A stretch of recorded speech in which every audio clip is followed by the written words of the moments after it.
I want to make sure that you know how to turn on search engine indexing for your website, because when your site is ready, if you want to be seen in Google, Bing, Yahoo, DuckDuckGo, I think it's called DuckDuckGo, Ecosia, you want to turn on the search engine indexing for your site so that it can be seen in search engine returns. Let me show you how to do that.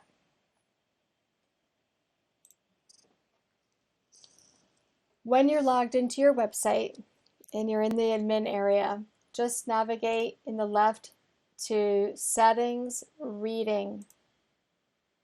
And at the bottom, it has Search Engine Visibility here. So you want to uncheck the Discourage search engines from indexing the site so that your site will be indexed with search engines. So just uncheck that box and then click Save Changes. And then over time, your site will be in search engine returns and the search engine spiders will be able to index your site.